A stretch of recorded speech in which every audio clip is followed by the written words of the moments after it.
السلام علیکم میری اسلامی بہن اور بھائیوں، دیکھیے آج اس میرے بھائی کی سٹوری سنیے کہ کیسے انہوں نے اسلام قبول کیا اور ان کا چرچ سے اسلام تک کا سفر کیسا رہا۔ میں کرسچن بیک گراؤنڈ میں پلا بڑا ہوں۔ میری والدہ کیتھولک تھی۔ میں جس اسکول جاتا تھا وہ چرچ آف انگلینڈ تھا۔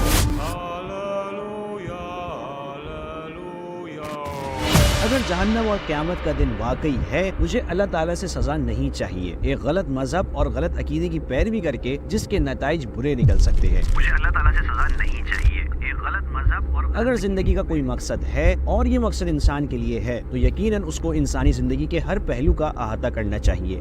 میں اسلام سے واقف تھا اور یہ اتنا سادہ لگتا تھا کہ یقین نہیں آتا تھا، اور یہ تب ہوا جب میں دوسرے بہت سے مذاہب، عقیدوں اور فلسفوں کو جان کر مزید تحقیقات کرنے کے بعد میں اسلام کی طرف پلٹ آیا۔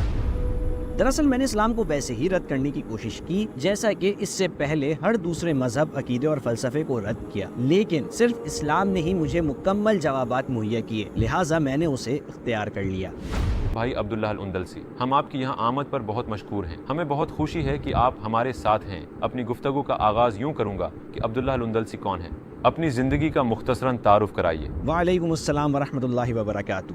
مجھے یہاں بلانے کے لیے بہت شکریہ۔ الاندلسی کون ہے؟ میں صرف اللہ تعالیٰ کا ایک ایسا بندہ ہوں جیسا کہ سب بننے کی کوشش کرتے ہیں۔ میں لندن UK میں پیدا ہوا اور پلا بڑھا۔ میرا فیملی بیک گراؤنڈ کچھ یوں ہے کہ میں آدھا پرتگالی اور آدھا افریقی ہوں، لہٰذا میں ایک کرسچن، یوں کہہ لیں کہ Christian secular family back ground میں پلا بڑھا، اور میں 14 سال کی عمر میں مسلمان ہوا۔ 18-19 سال کی عمر تک میں عوامی دعوی کے کام میں مزید مصروف ہو گیا، اور پھر آخر کار میں نے پبلک ڈیبیٹس اور ڈسکشنز میں حصہ لینا شروع کیا، یونیورسٹیوں میں لیکچرز دیے اور ویڈیوز اور آرٹیکلز پبلش کرنا اور اسی طرح کے کام کیے۔ جب آپ نے اسلام قبول کیا تو آپ 14 سال کے تھے، جیسا کہ آپ نے ابھی بتایا۔ کیا آپ اس دور کے بارے میں بتائیں گے؟ کیا وجہ تھی کہ آپ نے اتنی چھوٹی عمر میں ریسرچ شروع کر دی؟ سیدھی سی بات ہے، صرف تجسس کی وجہ سے، لیکن اس لیے بھی کیونکہ میں دوسرے مذاہب سے واقف تھا۔ میں کرسچن بیک گراؤنڈ میں پلا بڑھا۔ میری والدہ کیتھولک تھیں۔ میں جس اسکول جاتا تھا وہ چرچ آف انگلینڈ تھا، اور وہاں ماس کمیونیکیشن اور اسی طرح کا مواد ہوتا تھا۔ مجھے دوسرے اسٹوڈنٹس کی طرح بائبل اسٹوریز پڑھائی گئیں، لیکن میں سوال کرتا تھا۔ بعد میں جب مجھے پتا چلا کہ دوسرے مذہب بھی ہوتے ہیں تو میں سوال کرتا تھا، مجھے کیسے پتا چلے گا کہ میرا مذہب صحیح ہے؟ اگر میں چائنا میں پیدا ہوتا تو کیا میں ایتھیسٹ یا پھر بدھسٹ ہوتا، یا اگر میں انڈیا میں پیدا ہوتا تو کیا میں ہندو ہوتا؟ یہ جغرافیائی حادثے کسی سچائی کی وضاحت نہیں کر سکتے، اور پھر آس پاس مختلف آئیڈیاز ہیں، مجھے خود اس کی انویسٹیگیشن کرنی چاہیے، اور یہ بھی کہ اگر جہنم ہے اور قیامت واقعی آئے گی، مجھے اللہ تعالیٰ سے سزا نہیں چاہیے کسی غلط مذہب یا غلط عقیدے کی پیروی کر کے جس کے برے نتائج نکل سکتے ہوں، لہٰذا میں انویسٹیگیٹ کرنا چاہتا تھا۔ اور پھر 10 سال کی عمر میں نے لوکل لائبریری میں جانے کا فیصلہ کیا۔ ویسے بھی مجھے لائبریری جانا پسند تھا، یہ انٹرنیٹ سے پہلے کی بات ہے جب لوگ لائبریری کا رخ کرتے تھے۔ اگر آپ کو یہ سب یاد ہو، میں وہاں ہر قسم کی کتابیں پڑھتا تھا، صرف حالیہ مذہب پر ہی نہیں بلکہ تاریخی مذہب، تاریخی فلسفوں کے بارے میں بھی۔ ہر نیا نام سنتے ہی میں ریسرچ شروع کر دیتا، مطلب قدیم مصریوں کے حیات بعد از موت کے نظریات سے لے کر تبت کے بدھزم تک، ویسٹرن نیو ایج تحریک تک، وغیرہ وغیرہ۔ ہر وہ فرقہ جس کا آپ تصور کر سکتے ہیں، میں نے ہر ایک پر ریسرچ کی۔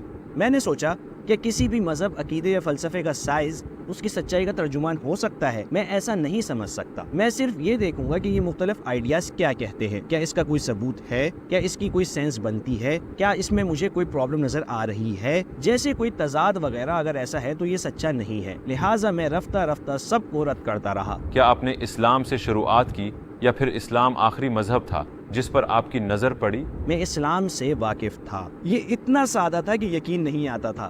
جب میں نے پہلی دفعہ اسلام کو دیکھا تو سوچا یہ تو بالکل سیدھا سادہ سا ہے، مجھے لگا اس میں کوئی خاص گہرائی، سچائی نہیں ہے جس کا مجھے علم ہے۔ صرف بنیادی باتیں دیکھ کر میں نے اندازہ کیا۔ میں مختلف مذاہب پر مبنی ایک کتاب پڑھ رہا تھا، اس میں اسلام کو ایک سیدھا سادہ سا مذہب بنا کر پیش کیا گیا تھا، اور یہ تب ہوا جب میں دوسرے بہت سے مذاہب، عقیدوں اور فلسفوں کو جان کر مزید تحقیقات کرنے کے بعد میں اسلام کی طرف پلٹ آیا، اور پھر میں نے اس کے بارے میں سوالات اٹھانا شروع کر دیے۔ آپ یوں سمجھ لیں کہ ایک معمولی بات تھی کہ اسلام نے جس کے بارے میں بات کی، اسلام خواتین کو حجاب کا کہتا ہے اور یہ فرض ہے، تو میرے خیالات کچھ یوں تھے کہ اسلام خواتین کو حجاب کا کیوں کہتا ہے، اس بات کا کیا مقصد ہے، میں نے اس بارے میں بہت سوچا. پھر میں نے کہا کہ اچھا، جیسا کہ مغربی کلچر میں یہاں ورک پلیس پر سیکجول پولیٹکس بہت زیادہ ہے، سیکجول ٹینشن، سیکجولیٹی اور پھر ایڈورٹائزنگ کی اشیاء کے لیے عورتوں کا استعمال اور اسی طرح کی دیگر باتیں وغیرہ، سوسائٹی سیکچولائزڈ ہوتی جا رہی ہے اور اس کی وجہ سے بہت سی پرابلمز ہو رہی ہیں، خراب تعلقات، میاں بیوی میں علیحدگی، بے وفائی اور بہت ساری چیزیں ہیں.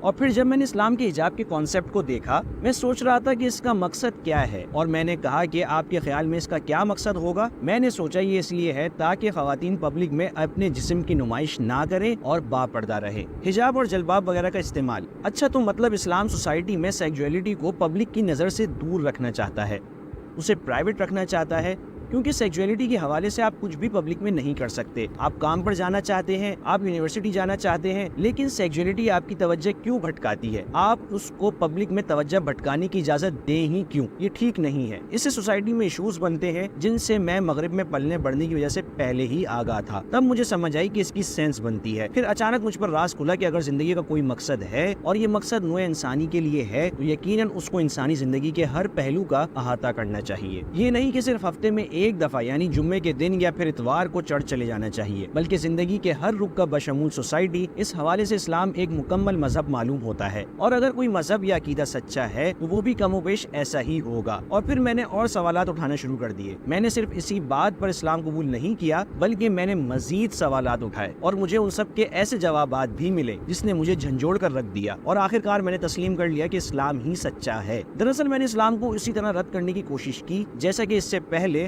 ہر دوسرے مذہب اور عقیدے یا فلسفے کو رد کیا، اور صرف اسلام نے ہی میرے سوالات کے جواب دیے اور مکمل جوابات دیے، اسی لیے میں نے اسے اختیار کر لیا. اس کا مطلب ہے کہ اسلام کو اختیار کرنے سے پہلے آپ کے اندر اسلام کے خلاف تعصب یا غلط نظریات نہ تھے؟ اصل آپ کے اندر اسلام کے خلاف تعصب یا غلط نظریات نہ تھے؟ تعصب یہ تھا کہ مذہب کے بارے میں وہی عام لبرل اور سیکولر تعصب تھا. مذہب پولیٹکس کے بارے میں بات نہیں کرتا، مذہب سوسائٹی کے بارے میں اکنامکس یا پھر انسانی مسائل کے بارے میں بات نہیں کرتا. جیسے مذہب صرف ایک عقیدہ ہے جہاں آپ صرف اپنی خواہشات کے لیے دعا گو ہوتے ہیں اور شاید انہیں پا لیتے ہیں یا پھر آپ کو ایسا کرنے سے اچھا محسوس ہوتا ہے، شاید تب جب آپ خوفزدہ ہوتے ہیں. لیکن یہی کچھ تھا، یہی تعصب تھا میرے اندر. یہ 90 کی دہائی کی بات ہے، یہ 9/11 والے واقعے سے بھی پہلے کی بات ہے. اس وقت یہ تمام مذاہب کے خلاف ایک مشترکہ تعصب تھا جو میرے اندر بھی جذب ہوا، مجھ میں شامل ہوا. حالانکہ میں ایک سیکولر لبرل سوسائٹی کا سیکولر لبرل قسم کا بندہ تھا. تو جب میرا اس حقیقت سے سامنا ہوا کہ اسلام کامل مذہب ہے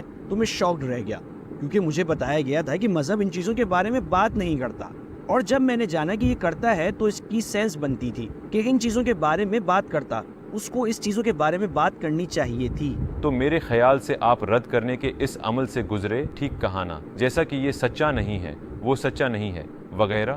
تو آپ نے کس سے فیصلہ کیا کہ دوسرے مذاہب سچے نہیں ہیں؟ جی بالکل، یہ 10 سے 14 سال کی عمر کی بات ہے جب میں نے مختلف مذاہب کو دیکھا اور میں نے مختلف سوالات اٹھائے کہ اس کے کیا شواہد ہیں، اس کا کیا پروف ہے، کیا یہ زیادہ انسانوں کے لیے ہے یا پھر صرف ایک مخصوص طبقے کے لیے، کیا یہ ہمیشہ سے ہے. تو جب عیسائیت کی بات کریں تو یہ آئیڈیا کہ ایک انسان جو کہ زمین پر اترا جو دراصل خدا تھا بظاہر، اور پھر وہ مر گیا، حالانکہ خدا نہیں مرتے، اور اس کی قربانی آپ کے تمام گناہوں کا کفارہ ہے، حالانکہ آپ اب بھی گناہ کرتے رہتے ہیں اور ابھی بھی آپ کو توبہ کی ضرورت ہے. میرے لیے ان باتوں میں کوئی سینس نہیں تھی. جب عیسائیت کی بات آتی ہے، جب یہودیت کی بات آئی، یقیناً وہاں بھی یہ خدا کا تصور موجود ہے، لیکن یہ ایسا لگتا تھا جیسے یہ اپنی پوری تاریخ میں صرف ایک قسم کی قبائلی قوم کے لوگوں تک محدود ہے، اور اس دوران آپ کو تاریخ میں دوسرے تمام قبائل کی کوئی وضاحت نہیں ملتی، یا یہ کہ دوسرے لوگوں نے کیا کیا یا پھر کس کی پیروی کی. جب آپ بدھزم پر آتے ہیں، انسان اس دنیا میں پیدا ہوئے ہیں اور آگاہی حاصل کرنے تک وہ بار بار جنم لیتے ہیں. اچھا، پھر میں نے کہا کہ آگاہی سے کیا مراد ہے؟ تو آگاہی سے مراد یہ کہ آپ اپنی زندگی کا مقصد جان لیں یا کسی گہری سچائی کو پا لیں.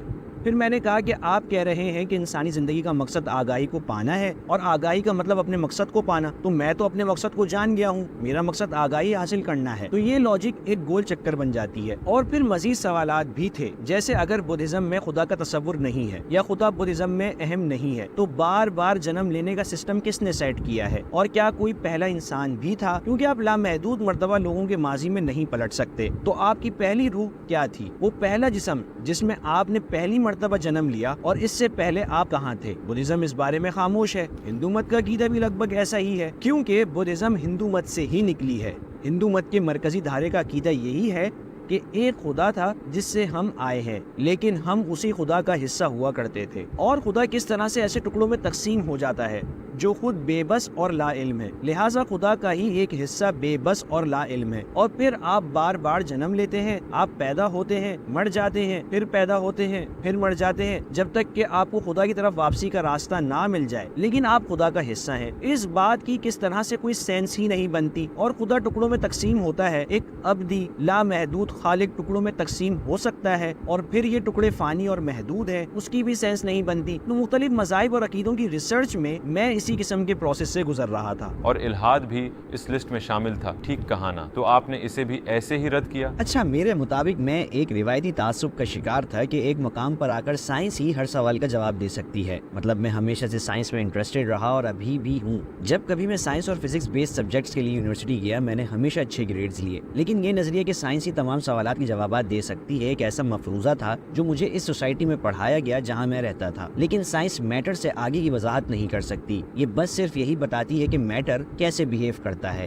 یہ کتنی تیزی سے جاتا ہے اور کس طرح کام کرتا ہے۔ سائنس نہیں بتا سکتا کہ میٹر آخر کس چیز کا بنا ہوا ہے، یہ کہاں سے آتا ہے، یہ نہیں بتاتی کہ یہ سب کہاں جاتا ہے۔ سائنس صرف اس پر بات کرتی ہے کہ میٹر کیسے بیہیو کرتا ہے، اور پھر سائنٹسٹ یہ کہہ کر اندازہ لگانے کی کوشش کرتے ہیں کہ میٹر ہمیشہ سے ایسا ہی تھا یا پھر میٹر ہمیشہ ایسے ہی رہے گا، لیکن اس کی کوئی سینس نہیں بنتی، کیونکہ یہ پھر ایک نہ ختم ہونے والا چکر ہے۔ اگر ہمیں وقت میں اس مقام تک پہنچنا ہے تو ہمیں اس لامحدود وقت کے ختم ہونے کا انتظار کرنا پڑے گا۔ جیسا کہ لامحدودیت ختم نہیں ہوتی تو ہم وقت میں اس مقام تک کبھی نہیں پہنچ سکتے۔ لہٰذا میں اس وقت آپ کے سامنے بیٹھا ہوں، یہ فیکٹ ثابت کرتا ہے کہ خدا موجود ہے، یا پھر ایک خالق حقیقی تھا جس نے میٹر کو پیدا کیا، اس کو تحریک دی، تبدیل کیا، اور اسی طرح یہ سلسلہ چل پڑا۔ تو اسی لیے میں نے ان تمام چیزوں کو رد کر دیا۔ تو اس طرح آپ قائل ہوئے کہ اسلام ہی سچا مذہب ہے۔ اس کے بعد آپ نے کیا اسلام کی طرف آپ کا آخری سفر کیسا تھا؟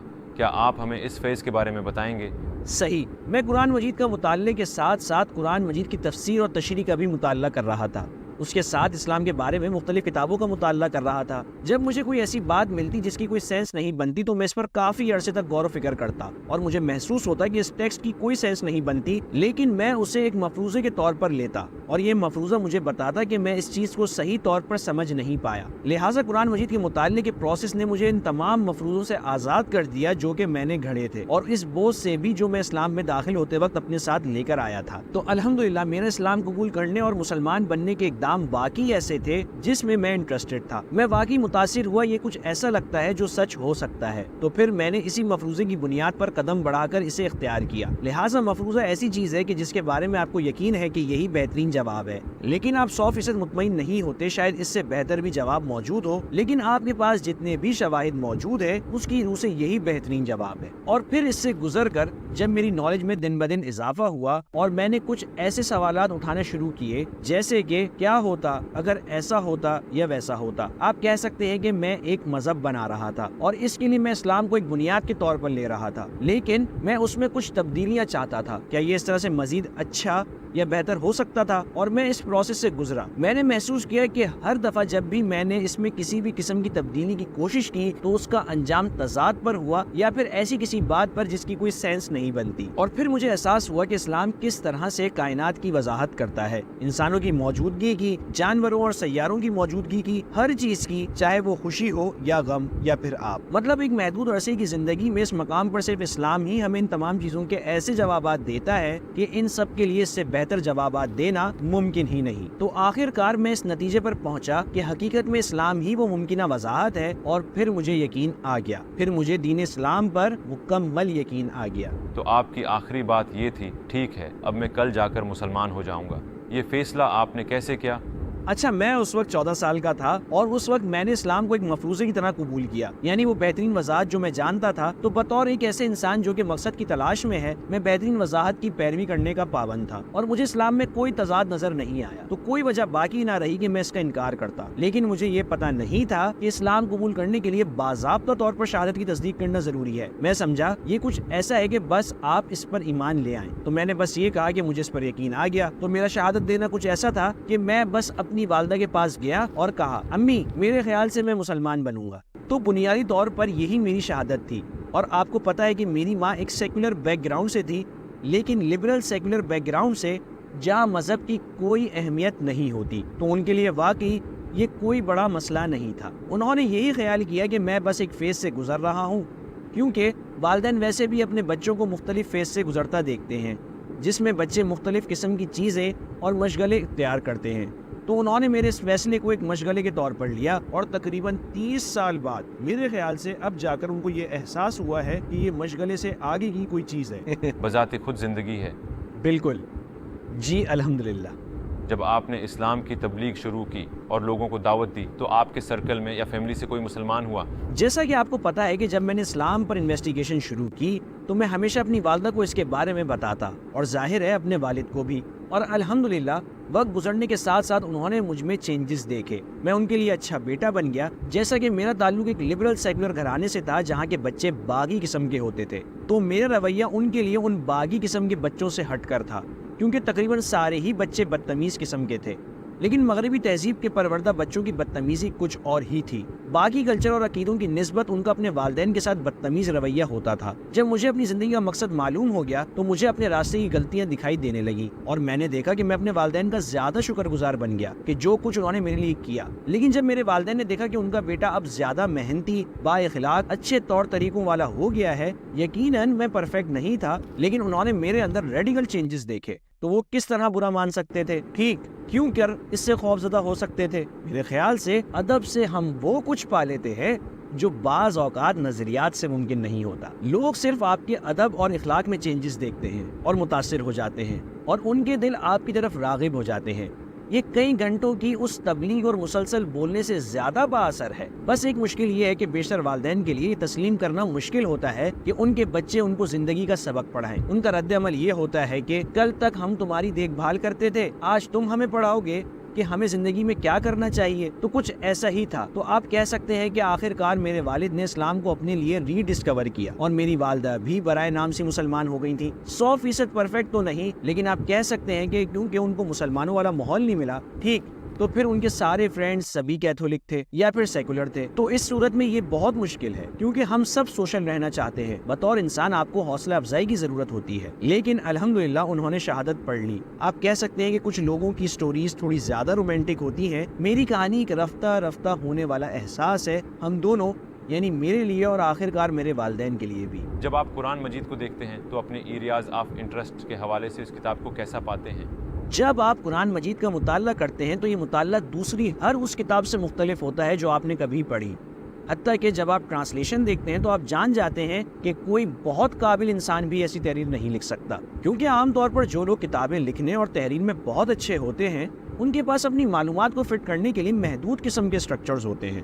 کچھ پوائنٹس پر مبنی چیپٹرز ہوتے ہیں، اور پھر وہ اگلے چیپٹر پر چلے جاتے ہیں، اور پھر اس سے اگلے پر۔ قرآن مجید کے معاملے میں صرف ایک آیت کئی مفہوم مہیا کرتی ہے، جس کا انحصار آپ کے پوچھے گئے سوال پر ہوتا ہے، اور بظاہر جو چیزیں آپس میں منسلک نہیں نظر آتی آپ وہ بھی پڑھ لیتے ہیں، لیکن آپ کہیں پیچھے اپنے ذہن میں بات محسوس کرتے ہیں کہ اس سب کے پیچھے ایک اسٹرکچر ہے۔ قرآن مجید پڑھنے والوں کو میں یہ مشورہ دوں گا کہ قرآن مجید سے گفتگو کریں، صرف پڑھائی نہ کریں، سوالات پوچھیں۔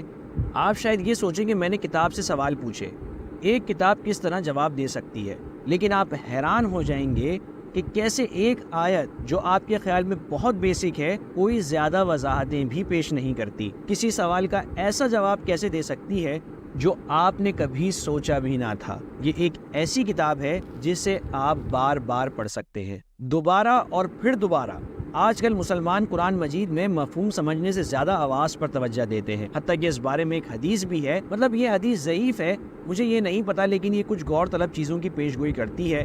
یہ بتاتی ہے کہ حضرت محمد صلی اللہ علیہ وسلم کے دور میں مسلمان قرآن مجید کے مفہوم میں زیادہ دلچسپی رکھتے تھے۔ ایک وقت ایسا آئے گا کہ جب مسلمان قرآن مجید کے مفہوم کے بجائے اس کے تلفظ اور ادائیگی پر زیادہ توجہ دیں گے۔ میرے خیال میں ہمیں اس کے الٹ کرنا چاہیے، قرآن مجید سے سوال پوچھیں، ڈسکشن کریں، سوال پوچھیں کہ قرآن مجید میں کسی دوسرے لفظ کے بجائے اس لفظ کا استعمال کیوں ہوا۔ قرآن مجید غلطیوں سے پاک ہے، یہ مکمل طور پر درست کتاب ہے، تو اس نے انہی الفاظ کا استعمال کیوں کیا؟ ایک دفعہ آپ اسے سوال پوچھنا شروع کریں، پھر یہ کتاب مزید آپ پر کھلتی چلی جائے گی۔ تو میرا سب کے لیے یہی مشورہ ہوگا ایک نو مسلم اور اسلام کے دائی کے طور پر اسلام کے خلاف لوگوں میں ایک عام تعصب کیا پایا جاتا ہے، اور آپ اس کا جواب کیسے دیتے ہیں؟ اس مسئلے کا انحصار اس پر ہے کہ آپ کس سوسائٹی کی طرف سے بات کر رہے ہیں۔ اب تو 9/11 کے بعد مغرب میں یہی تصور پھیلا ہوا ہے کہ اسلام پرتشدد مذہب ہے اور اس میں بربریت ہے، ایسی سخت سزائیں ہیں جو بربریت پر مبنی ہے، اور یہ تمام چیزوں پر پابندی لگاتا ہے، خواتین پر پابندی لگاتا ہے، اور آپ کے ہونے پر، آزادی پر، مطلب جو بھی ہے۔ اب 9/11 سے پہلے اسلام کا تصور کچھ یوں تھا کہ یہ بھی دوسرے مذاہب کی طرح ماضی کی بنیاد پر قائم ایک مذہب ہے، ایسے مذاہب جو ماڈرن دور کی پرابلمز کو نہیں سمجھ سکتے۔ تو یہ مسکنسیپشن اس وقت عام تھا، حتیٰ کہ آج کے دور میں مسلم ممالک میں بھی پایا جاتا ہے۔ استعماریت کے بعد ویسٹرن ایجوکیشن سسٹم کے تحت مسلم ممالک میں بھی اسلام کے بارے میں یہ مسکنسیپشن رائج ہو گیا۔ وہ اسلام کو ماضی پر مبنی مذہب سمجھتے ہیں جو ماڈرن پرابلمز کا جواب نہیں دے سکتا، حالانکہ اسلام ماڈرن پرابلمز کا جواب اس حل سے بھی بہتر دے سکتا ہے جو مغرب پیش کرتا ہے، لیکن ہمیں احساس نہیں ہے۔ ہم سوچتے ہیں کہ یہ صرف دن میں 5 وقت نماز پڑھنے تک ہے، اس میں صرف نماز جمعہ کا ذکر ہے، یہ صرف قرآن مجید کی تجوید اور ادائیگی پر زور دیتا ہے۔ اسلام اس سے کہیں زیادہ ہے، یہ ایک مکمل ضابطہ حیات ہے۔ ہم دیکھتے ہیں کہ کچھ لوگ واضح نشانیاں دیکھنے کے بعد بھی اسلام قبول نہیں کرتے، آپ کے خیال میں اس کی کیا وجہ ہو سکتی ہے؟ یہ ایک مکمل ضابطہ حیات ہے۔ میرے مطابق ایسے لوگوں کی 2 اقسام ہیں جو اسلام کو رد کرتے ہیں۔ ایک تو ظاہر ہے وہ لوگ ہیں، آپ کہہ سکتے ہیں کہ ان کی اپنی ایموشنل ریزن ہے، وہ پہلے ہی انویسٹمنٹ کر چکے ہیں۔ یہ سنک اینڈ کوسٹ فیلیسی کہلاتا ہے، جہاں ہم جاتے ہیں یہ وہی ہے جو آپ انویسٹ کرتے ہیں۔ اگر آپ پہلے ہی ایک غلط جگہ پر اپنا سارا وقت، کوششیں، اپنی زندگی، اپنی امیدیں اور اپنے خواب خرچ کر چکے ہیں تو اب آپ اس جگہ کو چھوڑنا نہیں چاہیں گے، کیونکہ آپ پہلے ہی سب کچھ داؤ پر لگا چکے ہیں۔ آپ اب اسی پر انویسٹمنٹ کرنا چاہیں گے۔ دوسری قسم کے لوگ وہ ہیں جن میں مجھے زیادہ دلچسپی ہے۔ یہ وہ لوگ ہیں جن کے اپنے مفروضے ہوتے ہیں، اور یہی مفروضے ان کو اسلام کی سچائی دیکھنے سے روکتے ہیں۔ لوگ فرض کرتے ہیں، وہ کہتے ہیں یہاں بہت سے مختلف مذاہب ہیں، خدا کے بارے میں بہت سے نظریات ہیں، تو یقیناً سبھی غلط ہوں گے۔ ٹھیک، تو یہ ایک مفروضہ ہے، اور یہ بہت سے ملحدوں میں بہت عام مفروضہ ہے۔ لیکن میں ان کی توجہ اس طرح دلانا چاہتا ہوں کہ ٹھیک ہے، ماضی میں سورج کے بارے میں بہت سی تھیوریز تھیں کہ کیا یہ ایک فلیٹ ڈش کی طرح ہے، یا پھر الٹے پیالے کی طرح، ایک آگ کا پیالہ، یا گیند کی طرح۔ تو کیا کسی نے ایسا کہا کہ اچھا سورج کے بارے میں تو بہت سی مختلف تھیوریز ہیں، اس لیے سورج کا وجود ہے ہی نہیں؟ حالانکہ ان میں سے کوئی بھی درست نہیں تھی، سب غلط ہے۔ تو صرف مختلف آئیڈیاز ہونے کا مطلب یہ نہیں کہ یہ سب غلط ہے۔ جی ہاں، یہ ایک مفروضہ ہے۔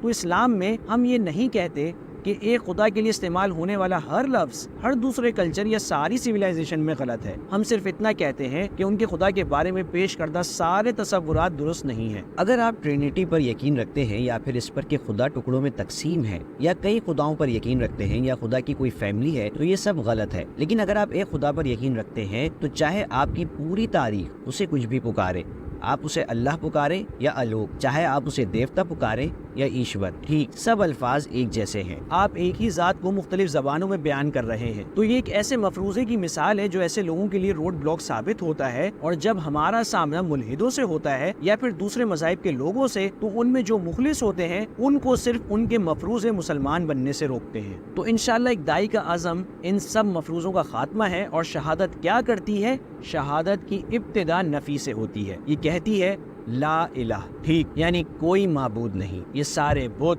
سارے انسان، سارے مجسمے، لکڑی کے ٹکڑے، یہ ساری چیزیں، چاہے آپ کسی آتش فشاں پہاڑ کی پرستش کرتے ہوں یا سورج یا چاند کی عبادت کرتے ہوں، یہ سب جھوٹے خدا ہیں۔ ٹھیک، تو یہاں سب خدا جھوٹے ہیں سوائے اس ایک خدا کے جو سب کا خالق ہے۔